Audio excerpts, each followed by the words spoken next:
తిరిగి BCN news కి స్వాగతం. అకాల వర్షాల కారణంగా ధాన్యం తడిచిపోయి దెబ్బతిన్న రైతులను ఆదుకోవడంలో కూటమి సర్కార్ పూర్తి నిర్లక్ష్యంగా వ్యవహరిస్తోందని వైసీపీ రైతు విభాగం వర్కింగ్ ప్రెసిడెంట్ వడ్డీ రఘురాం మండిపడ్డారు. తాడేపల్లి వైసీపీ కేంద్ర కార్యాలయంలో ఆయన మీడియాతో మాట్లాడుతూ రాష్ట్రంలో కూటమి ప్రభుత్వం ఏర్పడిన నాటి నుంచి రైతుల పట్ల వ్యవసాయం పట్ల రాక్షసంగా వ్యవహరిస్తున్నారని ఆగ్రహం వ్యక్తం చేశారు. ఒకవైపు పండించిన పంటలకు మద్దతు ధరలు కల్పించడం లేదని, మరోవైపు ప్రకృతి విపత్తులు తలెత్తినప్పుడు రైతులకు అండగా నిలబడకుండా చంద్రబాబు తన రైతు వ్యతిరేక విధానాలను కొనసాగిస్తున్నారని ధ్వజమెత్తారు. ఎమ్మెల్యేలు గాని, మంత్రులు గాని, ముఖ్యమంత్రి గాని ఒక రైతుని ఎంత హీనమైనటువంటి పరిస్థితుల్లో ఎంత నీచంగా చూస్తున్నారంటే అనేది ఇవాళ కళ్ళం కట్టినట్టు అర్థం అవుతాం. అకాల వర్షాల వల్ల ఇవాళ ఏదైతే మామిడి రైతులు ఉన్నారు, ఇవాళ పంట అంతా చేతికొచ్చి ఇవాళ డబ్బులు చేతులకు వచ్చే రూపంలో ఉంటే మామిడికాయలన్నీ కూడా ఈ అకాల వర్షాలకు రాయిపోతే కనీసం వాళ్ళకి నష్టపరిహారంగా ఇచ్చే పరిస్థితిలో ఇవాళ లేదు. ఇవాళ కోకో సాగు చేయండి అని ఇవాళ దళారీ వ్యవస్థ అంతా కూడా ఏకమై ఈ కంపెనీలందరూ కూడా రైతులతో బలవంతంగా ఈ అంతర్గత పంట కింద కోకో మొక్కలు వేయించి కోకో పంట రాగానే దానికి గిట్టుబాటు వచ్చే పరిస్థితులు లేదు. అలాగే పొగాకు రైతులను చూస్తే ఏదైతే మా నాయకుడు వైఎస్ జగన్మోహన్ రెడ్డి గారు ఏదో కడప జిల్లా రాయలసీమలో ఏదైతే అరటి తోటలు నష్టపోయినాయో ఆ రైతుల దగ్గరికి వెళ్లి పలకరించితే మళ్లీ ఏది ఇప్పుడు వరకు కూడా ఆ ఐటీ రైతులకు పంట నష్టం ఇచ్చే దాఖలాలు లేవు. మా నాయకుడు వైఎస్ జగన్మోహన్ రెడ్డి గారు మిర్చి యార్డుకి వెళ్లి మిర్చి రైతులు పలకరిస్తే ఏదో ఆ రోజు ఏదో పలకరించిన దాని మీద కేంద్ర ప్రభుత్వానికి ఒక ఉత్తరం రాసి ఇదిగో అయిపోతుంది అయ్యో అయిపోతుంది అంటున్నారు. కానీ ఆ రోజు నుంచి ఈ రోజు ఏమైంది అనేది రైతులకు చెప్పే పరిస్థితుల్లో ఈ ప్రభుత్వం లేదు. మా నాయకుడు వైఎస్ జగన్మోహన్ రెడ్డి గారు ఇవాళ రైతుల దగ్గరికి వెళ్లి రైతుల పక్షాన అన్ని విధాలుగా పోరాటాలు చేస్తుంటే ఇవాళ మా నాయకుడు ఇవాళ మా కార్యకర్తలందరికీ సూచన ఇవ్వడం జరిగింది. ఎక్కడైతే ఈ వరి ధాన్యం పంటలు నష్టపోతున్నారో ఆ రైతులందరికీ కూడా మీరు ధైర్యం చెప్పండి, ఆ రైతులకు తోడుగా మీరు పోరాటం చేయండి, ప్రతి గింజ కొనుగోలు చేసే విధంగా వైఎస్ఆర్ కాంగ్రెస్ పార్టీ కార్యకర్తలు పనిచేయండి అని ఇవాళ మా నాయకుడు సూచించడం జరిగింది. ఇవాళ మా నాయకుడు సూచిస్తే గానీ స్పర్శించే పరిస్థితుల్లో ఇవాళ ప్రభుత్వం లేదు. దేశానికే వెన్నెముక రైతు, దేశానికి అన్నం పెట్టిన దాత అన్నదాత రైతు అని చెప్పే ఈ ప్రభుత్వం అసలు ఏం చేస్తుందనేది ఎవరికీ అర్థం కాని పరిస్థితుల్లో ఇవాళ ఉంది. అకాల వర్షాల వల్ల ఇవాళ ధాన్యం తడిచిపోయి కళ్ళాల మీద పెట్టుకుని అలాగే రోడ్ల మీద పెట్టుకుని అడిగి బరకాలు వేసుకుని ఆరిన తర్వాత అమ్ముకుందామంటే ఈ రైస్ మిల్లర్స్ అందరూ కూడా దళారీ వ్యవస్థ కింద చేరి 1200కి 1300 కలిపి నోటికి ఏదొస్తుంది ఒక కూరగాయల మార్కెట్ లాగా చేసి దాన్ని రచ్చ కింద చేస్తున్నారు. అసలు యాగి కింద చేస్తుంటే అసలు ఈ ప్రభుత్వానికి నమ్మకం నీరెత్తినట్టే. గతంలో వైఎస్ జగన్మోహన్ రెడ్డి గారు ముఖ్యమంత్రిగా ఉన్నప్పుడు ఇలాంటి అకాల వర్షాలు అవి వచ్చినప్పుడు ఏదైతే కళ్ళాల మీద ఇవాళ రైతులు ఆరబెట్టుకున్న ధాన్యం ఉండి మళ్లీ రైతు ఆకాశాన్ని చూసి మళ్లీ ఎప్పుడు వర్షం వస్తుందో ఈ ధాన్యం రేటు ఏ విధంగా వస్తుందో అనే ఉద్దేశంతో ఉంటే అప్పుడు వైఎస్ జగన్మోహన్ రెడ్డి గారు ముఖ్యమంత్రిగా ఉన్నప్పుడు రైతు భరోసా కేంద్రాల ద్వారాగా ఈ ప్రతి గింజ కొనుగోలు చేసి ఏదైతే రంగుమారిన ధాన్యాన్ని కూడా కొనుగోలు చేసి ప్రభుత్వం కామన్ ఏదైతే ధర పెట్టిందో ఎంఎస్పీల ద్వారాగా లేదా రైతు భరోసా కేంద్రాల ద్వారాగా పంట నమోదు కార్యక్రమాలు చేయించి ప్రతి గింజ కొనుగోలు చేసి ఇవాళ ప్రతి జిల్లాలో ఒక ఐఏఎస్ ఆఫీసర్ను పెట్టి రోడ్డు మీద ఒక గింజ కూడా కనపడకూడదు, రైతుకు ప్రతి గింజ అయితే రంగుమారిన ధాన్యంతో సహా మొలకొచ్చిన ధాన్యంతో సహా కొని రైతుకి లబ్ధి చేసినటువంటి ఆనాటి ముఖ్యమంత్రి వైఎస్ జగన్మోహన్ రెడ్డి గారు ఇవాళ పరిస్థితులు చూస్తే రైతు పట్ల ఎంత నీచంగా వ్యవహరిస్తున్నారు. మంత్రులు ఏమయ్యారు? ఇవాళ జగన్మోహన్ రెడ్డి గారు ముఖ్యమంత్రిగా ఉన్నప్పుడు ఒక మంత్రుల బృందాన్ని గాని ఏ నియోజకవర్గంలో ఆ నియోజకవర్గాల్లో ఎమ్మెల్యేలు గాని ప్రజాప్రతినిధులు గాని జడ్పీటీసీలు గాని అందరినీ కూడా రైతుల వద్దకు పంపించి రైతులు ఆధారపడొద్దు, ప్రభుత్వం మీకు అండగా ఉంటుంది, ప్రభుత్వం మిమ్మల్ని ఆదుకుంటుంది అని చెప్పేసి రకరకాలైనటువంటి ఫెసిలిటీస్ ఇచ్చి ఆదుకున్నటువంటి ప్రభుత్వం వైఎస్ జగన్మోహన్ రెడ్డి గారు ముఖ్యమంత్రిగా ఉన్నప్పుడు ఇవాళ పరిస్థితి ఏమవుతుంది? ఇవాళ ఆక్వా రంగాన్ని చూస్తే ఇవాళ కాపాల్డే ఇచ్చే పరిస్థితుల్లో ఆక్వా రంగం ఉంది. ఆక్వాజోన్ నాన్ ఆక్వాజోన్ సంబంధం లేకుండా యూనిట్ ధర రూపాయల సబ్సిడీ ఇస్తామని చెప్పారు. 2019లో మీరు ముఖ్యమంత్రి అయినప్పుడు మీరు ఇలాగే చెప్పి 6 నెలల ముందు అన్ని వారికి ₹2 యూనిట్ ధరకు ఇస్తానని చెప్పి 6 నెలలు ఇచ్చి 6 నెలలకు ఎగ్గొడితే 340 కోట్లు డిస్కంలకి వైఎస్ జగన్మోహన్ రెడ్డి గారు ముఖ్యమంత్రి అవగానే కట్టిన దాఖలాలు ఉన్నాయి. మీరు అన్ని చెప్తారు గానీ అవి గాల్లోనే వదిలేస్తారు.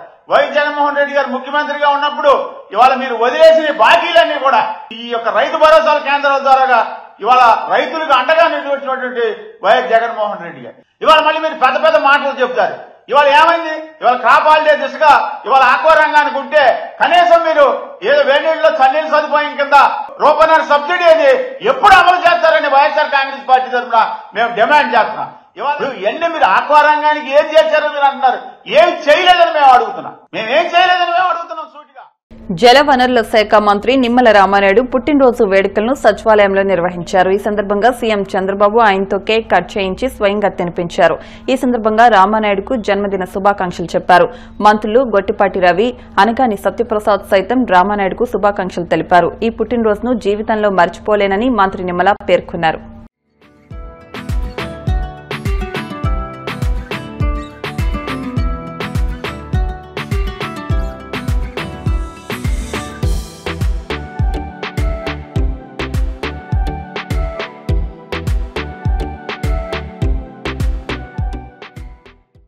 తిరుపతి జిల్లా గూడూరు పట్టణంలోని శ్రీ వాసవి కన్యకా పరమేశ్వరి అమ్మవారి దేవస్థానంలో అమ్మవారి జయంతి వేడుకలు వైభవంగా జరిగాయి.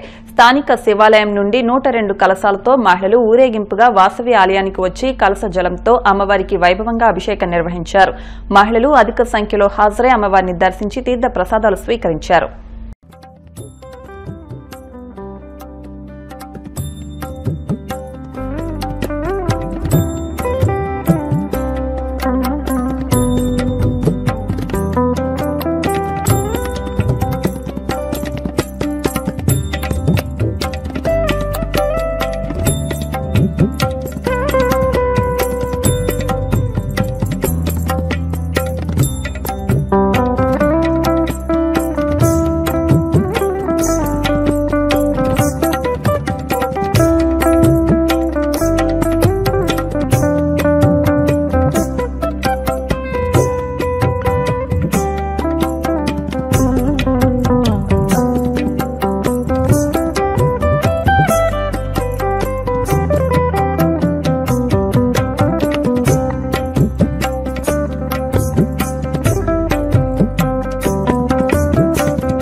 రాష్ట్ర వైద్య ఆరోగ్య కుటుంబ సంక్షేమ శాఖ special chief secretary Krishnababu commissioner వీరపాండ్యంతో కలిసి తిరుపతి రూరల్ మండలం తిరుచానూరు మార్కెట్ యార్డును సందర్శించారు.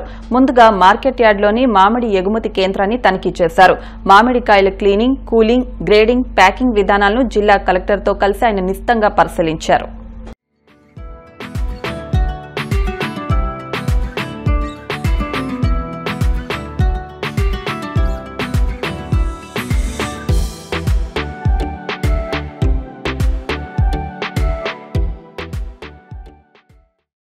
ప్రతి మనిషి కూడా అట్లీస్ట్ బేసిక్ చెక్స్ అంటే బ్లడ్ ప్రెషర్ అంటే రక్తపోటు ఏమన్నా ఎవరికన్నా ఉందా, అలాగే డయాబెటీస్ ఎవరికన్నా ఉందా అంటే షుగర్ ఎవరికన్నా ఉందా, రక్తహీనత ఎవరికన్నా ఉందా, ఇవి చెక్ చేయడానికి.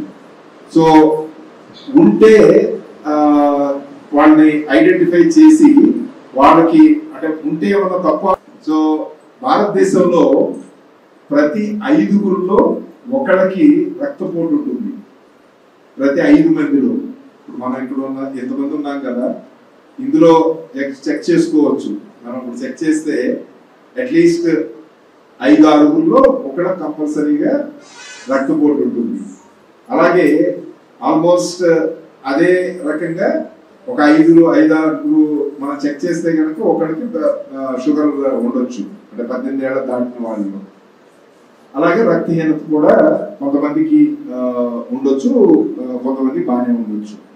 సో అందుకని ఈ బ్లడ్ ప్రెషర్ కానివ్వండి, లేకపోతే షుగర్ కానివ్వండి, ఇవన్నీ ఉండటం ఏమీ తప్పు కాదు. దాని గురించి సిగ్గుపడాల్సిన అవసరం లేదు. చాలా మనతో పాటు ఆల్మోస్ట్ ప్రతి 5-6 మందిలో ఒకటి ఉంటుంది కాబట్టి మనమేమి ఇబ్బంది పడాల్సిన అవసరం లేదు.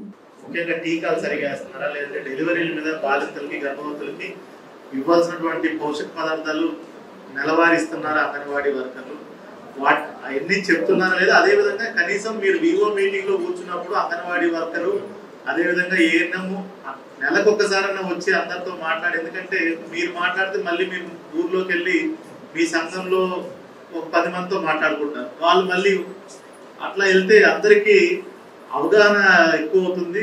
తద్వారా మనకు రోజు వచ్చే సమస్యలు కానీ, అదేవిధంగా మరీ ముఖ్యంగా బాలింతల గర్భవతుల్లో వచ్చే సమస్యల్ని ఎట్లా అయితే మనం తగ్గించి ఏదైతే శిశు మరణాలు, గర్భవతుల మరణాలు ఇవన్నీ తగ్గించడం మనం చూసుకుంటున్నాము. అదేవిధంగా మన రాష్ట్రంలో షుగర్కి, బీపీకి, షుగర్ బారిన పడే వాళ్ళు రోజు రోజుకి ఎక్కువ మంది అవుతున్నారు. మన ఆహార అలవాట్లు కానీ, లేదంటే స్ట్రెస్ గురి కావడం కానీ, లేదంటే ఎక్సర్సైజులు చేయకపోవడం కానీ, ఇట్లా అనేకమైన, అదేవిధంగా వాతావరణంలో మార్పుల వల్ల కూడా కానీ మనకు బీపీ అంతా కూడా ఎక్కువ అవుతుంది. వీటన్నిటిని మీరు రెగ్యులర్గా రోజు నెలకొకసారన్నా బీపీ మీ ఇంట్లో ఉన్న వాళ్ళకి, పెద్దవాళ్ళతో కాకుండా మీరు కూడా చెక్ చేసుకుంటే అది అసలు నార్మల్ ఎంత ఉందో మీకు తెలియాలి. అది హెల్త్ వాళ్ళు చెప్పాలి. అది చూసుకుంటా ఉంటే ముందుగానే గుర్తిస్తే బీపీ, షుగర్ ముందుగానే గుర్తిస్తే తగ్గించడం చాలా సులభం. ఓబలాపురం మైనింగ్ కేసులో తన్ను నిర్దోషిగా సీబీఐ కోర్టు ప్రకటించడం పట్ల మాజీ మంత్రి సబితా ఇంద్రారెడ్డి సంతోషం వ్యక్తం చేశారు. ఈ కేసులో ఆమెను సీబీఐ కోర్టు నిర్దోషిగా ప్రకటించింది. ఈ నేపథ్యంలో మంగళవారం హైదరాబాద్ లో సబితా ఇంద్రారెడ్డి స్పందించారు. తన్ను నిర్దోషిగా ప్రకటించిన కోర్టుకి ఈ సందర్భంగా ఆమె ధన్యవాదాలు తెలిపారు. 12 ఏళ్ల పాటు ఈ కేసులో న్యాయం కోసం పోరాటం చేశానన్నారు. ఈ సందర్భంగా పలు అవమానాలు సైతం తాను ఎదుర్కొన్నానని ఆమె ఈ సందర్భంగా గుర్తు చేసుకున్నారు.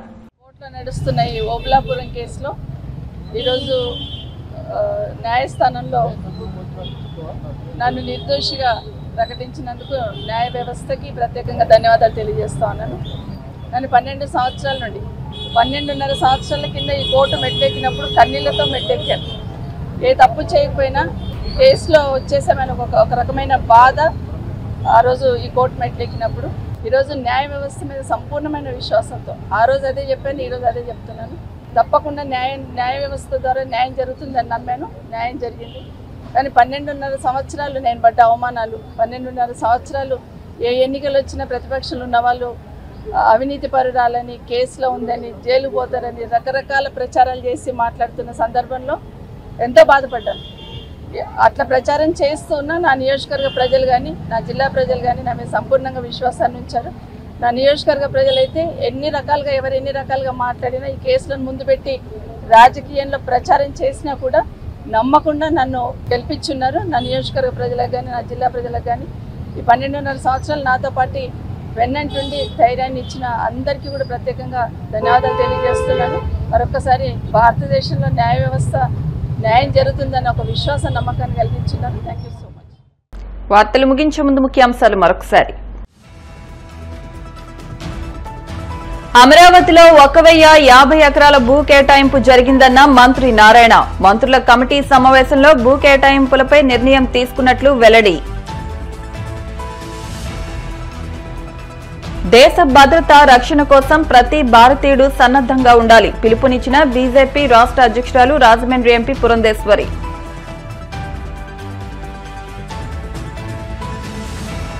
మాజీ ఎంపీ టీడీపీ సీనియర్ నేత సుగవాసి పాలకొండరాయుడు కన్నుమూత. భౌతిక కాయానికి పూలమాలలు వేసి నివాళులర్పించిన పలువురు మంత్రులు.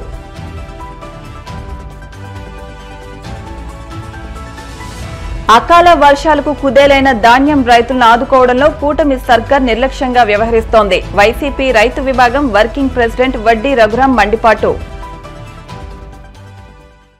ఈ వార్తలు ఇంతటితో సమాప్తం. మరిన్ని వార్తల కోసం BCN digital YouTube channel, Facebook page ను ఫాలో అవ్వండి. అప్డేట్ వార్తల కోసం ప్లీజ్ సబ్స్క్రైబ్.